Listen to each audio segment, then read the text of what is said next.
अस्सलाम वालेकुम। मेरा नाम है ज़ीशान उस्मानी।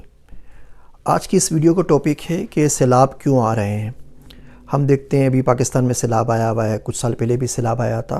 तो इस सैलाब बार बार क्यों आ रहे हैं और इसके लिए हम क्या कर सकते हैं, किस तरीके से इससे हम बचत कर सकते हैं। बात करते हैं ग्लोबल वार्मिंग की। ये पूरी दुनिया का फिनोमेना है। आपने देखा होगा अभी रिसेंटली अमेरिका के अंदर कैंसस में सैलाब आया, यूके के अंदर सैलाब आया, यूरोप के अंदर सैलाब आया। सैलाब भी आ रहा है, कहत भी आ रहा है। ये सब ग्लोबल वार्मिंग की वजह से हो रहा है। पिछले 100 साल में अगर आप देखें तो ज़मीन का दर्जा हरारत 0.6 सेल्सियस बढ़ा था। अगले 100 साल के अंदर ये 4 दर्जा हरारत बढ़ जाएगा, 4 डिग्री सेल्सियस बढ़ जाएगा। और पूरी दुनिया में जो पेरिस एग्रीमेंट भी हुआ है, पेरिस अकॉर्ड, और जो क्लाइमेट चेंज की तमाम लोग जो कॉन्फ्रेंसेस होती हैं, बातचीत कर रहे हैं मुल्क, वो ये चाह रहे हैं कि उसको 4 से 2 के ऊपर लेकर आ जाएं। 2 के अंदर भी बहुत ख़तरा है, लेकिन कम से कम जो 4 में भी हो रहा है उससे तो कम से कम हो। अगर ये 2 से 4 के बीच में कहीं रहता है तो इसका बहुत ज़्यादा बुरा इम्पैक्ट दुनिया के ऊपर आएगा और ये अब लोगों को नज़र आना शुरू हो गया है।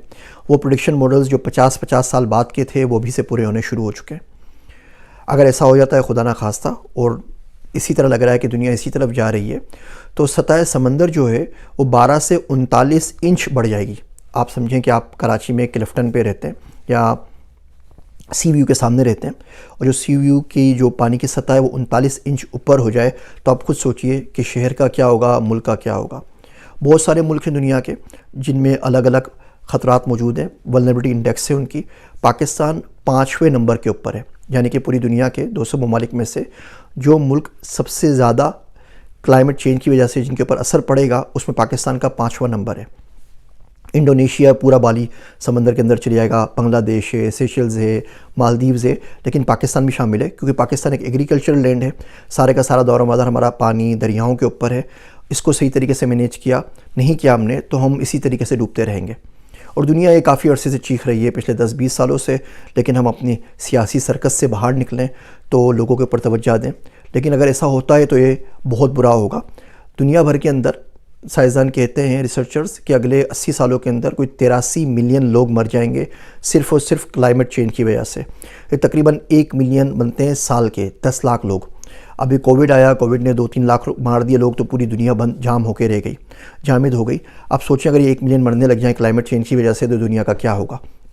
ये सैलाब, हरिकेन, ये बहुत ज़्यादा आपको नज़र आने लगेंगे। हम पाकिस्तान की बात कर लेते हैं अगर सिर्फ़ और सिर्फ, तो पिछले 20 सालों के अंदर पाकिस्तान में 152 एक्सट्रीम इवेंट्स हुए हैं, जिसमें सैलाब के लिए, ड्रॉट के लिए, ये फ्लैश फ्लड के लिए, क्लाउड बस्ट के लिए, तमाम चीज़ें 152। पिछले 20 सालों में पाकिस्तान में सिर्फ इन सैलाबों की वजह से और एक्सट्रीम इवेंट्स की वजह से $3.8 बिलियन का नुकसान हुआ है। ये 841 अरब रुपया बनता है। इससे ओवरऑल जो जीडीपी है पाकिस्तान का वो कोई 15% तक श्रिंक हो गया है सिर्फ इन सैलाबों की वजह से। 9,989 लोग मरे हैं पिछले 20 सालों के अंदर पाकिस्तान में। इसमें भी करंट सैलाब के अंदर जो 1000 बंदा मर गया है ये मैं शामिल नहीं कर रहा। तो 10-11 हज़ार बंदे अपनी जान दे चुके हैं इन सैलाबों की वजह से। अभी भी हमने आंखें नहीं खोली तो कब खोलेंगे। बहुत सिंपल सा है। आपने अभी सैलाब में आप देखें कोई 5 लाख से ऊपर लोग जो बेघर हो चुके हैं, 8 लाख से ऊपर मवेशी मर चुके हैं, 1100 बंदा मर चुका है, और इसके पास कोई इसको समझ में नहीं आ रहा कि इसका किया किस तरीके से जाए। इसको हमें पूरे को मैप करना पड़ेगा कि पाकिस्तान में कितने दरिया हैं, कितने नदी नाले हैं, पानी का फ़्लो जो आता है वो किस तरीके से आता है, डैम्स पाकिस्तान में किस तरीके से। 2012 में मैं नेशनल डिफेंस यूनिवर्सिटी से नेशनल सिक्योरिटी वर्कशॉप कर रहा था, तो हमारा जो जिनका फाइनल प्रोजेक्ट था वो था वाटर सिमुलेशन के ऊपर। वहाँ पे मैं तमाम इदारों के पास गया, उनको बताता रहा कि जी हम पूरे को मैपिंग कर लेते हैं, फ़्लो कहाँ से आएगा, बारिश कितनी होगी, किधर स्टोर करेंगे, डैम्स में क्या कैपेसिटी है और आपको डैम्स बनाने पड़ेंगे। पाकिस्तान में 150 के करीब कोई डैम्स हैं, बड़े कोई डैम 10-12 हैं, बाकी सारे छोटे डैम्स हैं, लेकिन आपको बहुत ज़्यादा और डैम्स चाहिए ताकि पानी के फ़्लो को आप कंट्रोल कर सकें। आप इराक़ की मिसाल देखिए, इराक़ में सद्दाम हुसैन ने फ़ौज की मदद से डैम बनवाए थे, वो टैंक साथ साथ चलता था, किसी को आगे घुसने की परमिशन नहीं थी कि उसमें कोई बात कर सके। यहाँ पर हमारे मुल्क में बदकिस्मती से वो लोग भी मौजूद हैं जो बोलते हैं कालाबाग डैम हमारी लाश के ऊपर बनेगा, फ़लाँ डैम हमारी लाश के ऊपर बनेगा, और अपनी छोटी ज़मीन, अपनी पॉलिटिक्स को चमकाने के लिए वो लोगों का बेड़ा गर्क करते हैं। और जो अवाम आज लुट रही है, पिट रही है, डूब के मर रही है, ये उन्हीं लोगों को कल वापस वोट देंगे। तो जब तक साहिब इक़्तिदार लोग, जब तक पढ़े लिखे लोग आपस में सर जोड़ के सियासी जमातें नहीं बैठती और ये डिसाइड नहीं कर लेती कि हमारे मुल्क में एक वाटर इमरजेंसी है, इसको हमें सॉल्व करना है, तब तक हम इसी तरह डूबते रहेंगे और मरते रहेंगे। हमारे पास ये बिलियंस ऑफ डॉलर्स का पानी है। या अमेरिका में ना ये हमें स्प्रिंग वाटर मिलता है और इतना महंगा महंगा हम खरीद के $1.5 की एक बोतल लेकर आ रहे होते हैं। हमारे पास तो स्प्रिंग्स और सारे दरिया भरे पड़े हुए हैं।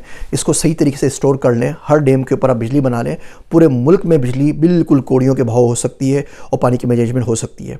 और ज़्यादा मुश्किल बात है ही नहीं ना। टोटल दरिया हैं कितने, 28 दरिया आप उंगली पे गिन सकते हैं।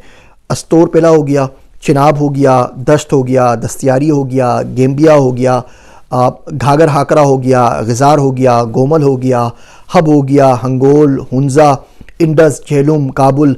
इधर चले जाए तो फिर रावी है, जोब है, शिगर है, शिमशाल है, सवात है, टोची हो गया, पंचकोरा हो गया, सुतलच, मलीर, लयारी, खुर्रम, कुनहर, कुंदरा और सवान रिवर। इसके ज़्यादा टोटल ये 28 दरिया हमारे पास हैं। बड़े बड़े 12-15 हमारे पास डैम है, तो इसकी बहुत आराम से हम सिमुलेशन बना सकते हैं। लेकिन जब तक हम सोचेंगे नहीं और सिमुलेशन नहीं बनेंगे और ये वाटर कहाँ से स्टोर होगा, हमारी हालत वही होगी जो अभी हो रही है। अब जो हो रही है वो तो हो चुकी। अब इसमें क्या करें? इसमें देखिए अभी सियासत का वक्त नहीं है। इसके अंदर आप लोगों की जितनी हेल्प कर सकते हैं करें। जो ऑथेंटिक और मुसद्दिका NGOज़ हमारे मुल्क में काम कर रही हैं, आप उन लोगों को पैसे दे सकते हैं। वो गरीबों तक पहुंच के उन तक चीज़ें पहुंचा रहे हैं। गवर्नमेंट लिस्ट जारी कर दिए कि आप कंबल मत दें क्योंकि सर्दी का ज़माना नहीं है, आप चादर दे दें ताकि लोग मच्छर से बच सकें, उसको ओढ़ भी सकें, उसको बिछा भी सकें और तन ढाँपने के भी काम आए। आप दालें या खुश्क फ्रूट दे दें, बच्चों का खुश्क मिल्क दे दें, जानवरों के लिए चारा दे दीजिए। इंसानों को तो कोई ना कोई पोष रहा है, जानवरों का ख्याल कोई नहीं कर रहा, ये सब मर रहे हैं। जितनी मदद हो सकती है आपसे वो आप कर दीजिए। छोटी कर दीजिए, बड़ी कर दीजिए। आप खुद नहीं कर सकते, ये वीडियो या ये लिस्ट है, इसको दोस्तों तक फॉरवर्ड कर दीजिए, कोई और कर दे। आप एक्सपर्ट पाकिस्तानीज़ हैं तो पाकिस्तान में कुछ पैसे डोनेट कर दीजिए। दुनिया की कोई हुकूमत इतने बड़े लेवल के ऊपर इस मुसीबत का मुकाबला नहीं कर सकती। पाकिस्तान का बहुत बड़ा प्रॉब्लम हमारी पॉपुलेशन है। 220 मिलियन पॉपुलेशन में थोड़े से फ्रैक्शन को आप इधर से उधर करते हैं, सबका सब सिस्टम जो होता है वो फ्लैट हो जाता है, वो कलेप्स कर जाता है। दुनिया की किसी हुकूमत के पास 220 मिलियन लोगों के लिए टेंट नहीं है। 66 अजला में पाकिस्तान में इमरजेंसी आई हुई 166 में से। तो जब आधा मुल्क डूबा हुआ हो ना, तो पूरी दुनिया का कोई मुल्क काम नहीं कर सकता। यहाँ की स्टेट अमेरिका में भी काम नहीं कर सकती। बजाय इसके हमने ये काम किया नहीं किया, वो बात की बात है। अभी जो मसला सर-ए-दस्त पेश है, इससे निपटा जाए। एक वाटर अथॉरिटी बनाई जाए जिसमें पढ़े लिखे लोग हों। आजकल आर्टिफिशियल इंटेलिजेंस है, वेदर प्रेडिक्शन है, दुनिया भर की टेक्नोलॉजीज़ आ गई हैं कि अगले आप 10-20 साल का भी किसी एक्यूरेसी के साथ वेदर प्रेडिक्ट कर सकते हैं। आप देखें कितनी बारिश पड़ेगी, कहाँ से स्टोर होना है, उसका फ़्लो कहाँ से बनाना है, कहाँ जाके गिरेगा, कहाँ पानी को स्टोर करना है, कहाँ पर उसको मोनेटाइज करके उसको बेचना है, कहाँ पर डैम बनाने हैं। अदरवाइज़ अगर हम इसी तरह नाने मारते रहे, फलां एक जो डैम है मेरी लाश के ऊपर बनेगा, तो बिल्कुल एग्जैक्टली वही होगा जो इस वक्त पाकिस्तान में हो रहा है। एक बदतमीज़ी ये, उसके ऊपर मज़ीद बदतमीज़ी हम ये करते हैं कि सारे के सारे अपने बुरे कारनामों का, अपनी गलत प्लानिंग का ब्लेम अल्लाह सुब्हानहू व तआला पे डाल देते हैं कि जी खुदा की तरफ से अज़ाब आया है। तो ऐसा अज़ाब आया, ये अज़ाब वापस आता रहेगा और इससे बचने की कोई सूरत नहीं होगी, क्योंकि अल्लाह ने आपको अकल दी है, अल्लाह ने आपको रिसोर्सेज दिए हैं, अल्लाह पाक ने आपको ताकत दी है, आप उनको अपने लोगों के लिए इस्तेमाल करें। लेकिन अगर हम लड़ते रहेंगे आपस में और इस सियासी सर्कस बनाए रखेंगे, तो बिल्कुल एग्जैक्टली वही होगा जो अभी हो रहा है। NGOज़ घर भी दे रही हैं, खाना भी दे रही हैं, टेंट भी दे रही हैं, तो बेचारे ऐसा करते हैं, उनको सिक्योरिटी और रोड भी उनके हवाले कर देते हैं, वो काम भी उन्हीं को दे देते हैं। आप दुनिया के पास कितनी मरतबा जाएंगे भीख मांगने के लिए? आपके पास कुछ हो जाए तो आप दुनिया के पास पहुंच जाते हैं, फ्लड आए तो आप दुनिया से मांगते हैं, आप बैंकरप्ट हो रहे हो तो दुनिया से मांगते हैं। दुनिया भी तंग आ जाएगी ना। और अभी से भी हमारा हाल नहीं है, अगले 10-20 सालों में आप देखेंगे कि पूरी दुनिया का यही हाल होने वाला है। जब हर बंदा अपने मसले में फंसा हुआ होगा, हर जगह नफ्सा नफ्सी का आलम होगा, तो आपकी हेल्प कौन करेगा? अभी भी वक्त है, सुधर जाइए, कोशिश करें कि इन चीज़ों के ऊपर काम करें। मेरी किसी भी किस्म की आपको हेल्प चाहिए, आपको डेटा के बारे में हेल्प चाहिए, आपको रिवर फ्लो के बारे में चाहिए, सिमुलेशन एंड मॉडलिंग में आपको कोई ना कोई मसला है, आप मुझे बताइए। जितना मुझसे हो सका मैं करने के लिए तैयार हूँ। उम्मीद करता हूँ ये छोटे से रिमाइंडर ज़िंदगी में कभी ना कभी किसी न किसी के लिए भलाई का सबब ज़रूर बनेंगे।